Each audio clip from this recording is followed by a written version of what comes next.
સ્વામીજીનું સ્મૃતિ મંદિર તો બસ ન ભૂતો ન ભવિષ્યથી એવું બનાવો છે. અને એવું એટલે શું? એવા સુહૃદ ભાવથી સર્વાંગી હોમાઈને મન બુદ્ધિથી પાર જઈને હોમાવું છે. એટલે એક એક ઈંટમાંથી છે ને આત્મીયતાનો રણકાર આવવો જોઈએ, બસ એવી ભાવના છે.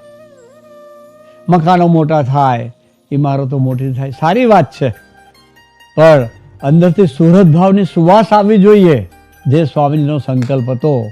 આપણે ખરેખર શિક્ષાપત્ર દ્વિશતાબ્દી મહોત્સવ આવી રહ્યો છે ત્યારે એ પણ ઉત્સવ આપણે એ જ શિક્ષાપત્ર એટલે ભગવાન સ્વામિનારાયણનું સ્વરૂપ છે. મહારાજે કહ્યું છે આ વાણી અમારું સ્વરૂપ છે. શિક્ષાપત્રી વાંચતા ના આવડે, બીજા વાંચો તો સાંભળજો, એથી કોઈ ના હોય તો શિક્ષાપત્રીની પૂજા કરજો, કારણ કે અમારું સ્વરૂપ છે, અમારી વાણી. પુરુષોત્તમ બોલ્યા, પ્રીતિમાં પણ બોલ્યા છે અમારું સ્વરૂપ. એટલે આપણે તો મહારાજનો જ દ્વિશતાબ્દી મહોત્સવ ફરી ઉજવવાની તક મળી છે. એમાં પણ સર્વાંગી સર્વાંગી સર્વાંગી હોમાવાનો છે. તો બહુ લાંબી વાત ના કરતા દર્શન થયા, ખૂબ આનંદ થયો. મહારાજ સ્વામી શાસ્ત્રીજી જોગીજી મહારાજ, કાકાજી, પપ્પાજી, સાહેબ દાદા, ગુરુ હરિહરિપ્રસાદ સ્વામી મહારાજના ચરણોમાં એટલી જ પ્રાર્થના કરવી છે.